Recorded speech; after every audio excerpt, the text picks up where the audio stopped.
হাজির হলাম নতুন একটা ভিডিও নিয়ে। প্রিয় দর্শক, ছাদ বাগান, বিটি বাগান এবং কৃষিতে আমাদের ফসলগুলিতে বিভিন্ন ধরনের কীট পতঙ্গ আক্রমণ করে। প্রিয় দর্শক, এই পোকাগুলির আক্রমণের কারণে আমাদের যে ফসল বৃদ্ধিতে ব্যাঘাত ঘটে, অনেক সময় পাতা লাল হয়ে যায়, গাছটা মরে যায় কিংবা ফলন কমে যায়। আমরা যারা অনভিজ্ঞ তারা মনে করি যে এই সমস্যাগুলি হয়তো গাছের খাদ্যের কারণে হয়ে থাকে। তো প্রিয় দর্শক, আজকের এই ভিডিওতে এই ফসল নষ্টকারী বিভিন্ন কীট এবং পতঙ্গ নিয়ে কথা বলবো। তো প্রিয় দর্শক, চলুন ভিডিওর মূল আলোচনা শুরু করা যাক।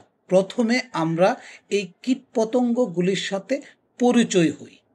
ধান খেতে মাজরা পোকা, ধান এবং বিভিন্ন গাছের পাতা মোড়ানো পোকা, এটা পামরি পোকা, এটা লেদা পোকা, এটা বিছা, কাটুই পোকা, ডগা ও ফল ছিদ্রকারী পোকা, সাদা পিট ঘাস ফড়িং, বাদামি ফড়িং, বেগুনের জাপ পোকা, সিমের জাপ পোকা, চুঙ্গি পোকা, লেডি বার্ড বিটল পোকা, কেরিবিট বিটল পোকা, ড্রাগন ফ্লাই, ড্যামসেল ফ্লাই, মৌমাছি, ভুলতা বা বল্লা পোকা, ব্রাকন, মাকড়সা, পিঁপড়া, মিলিবাগ, গান্ধী পোকা, গলমাছি, ইউবিল এবং ছাত্রা পোকা।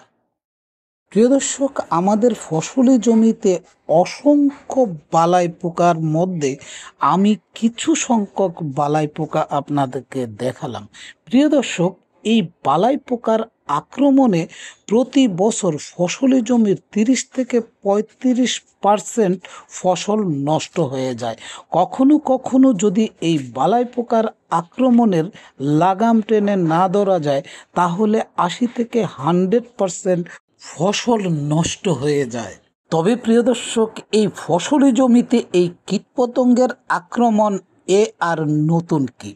সারা বিশ্বের কৃষকেরা এসব কীটপতঙ্গের সাথে যুদ্ধ করেই ফসল ফলায়। প্রয়োজন শুধু এসব কীটপতঙ্গকে চেনা, এইসব কীটপতঙ্গের আক্রমণগুলি কীরকম হয় সেটা বোঝা, আর এসব কীটপতঙ্গকে কিভাবে দমন করা যায় সেই পদ্ধতি জানা। প্রিয় দর্শক, ছাদ বাগান, বিটি বাগান কিংবা আমাদের কৃষি জমিতে যেসব কীটপতঙ্গ থাকে, প্রিয় দর্শক, এই কীটপতঙ্গের মধ্যে কিছু কিছু কীটপতঙ্গ রয়েছে যেগুলি আমাদের ফসলের উপকার করে, এবং প্রিয় দর্শক, কিছু কিছু কীটপতঙ্গ রয়েছে যেগুলি আমাদের ফসলকে নষ্ট করে। প্রিয় দর্শক, আগামী পর্বে আমি এসব নিয়ে বিস্তারিত আলোচনা করব। তো যারা প্রিয় দর্শক এখনও আমার চ্যানেলটা সাবস্ক্রাইব করেননি তারা আগামী পর্ব শোনার জন্য এখনই আমার চ্যানেলটা সাবস্ক্রাইব করে পাশে থাকা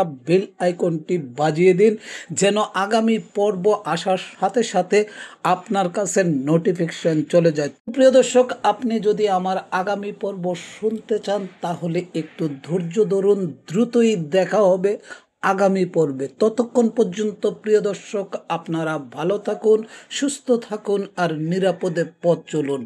আল্লাহ হাফেজ।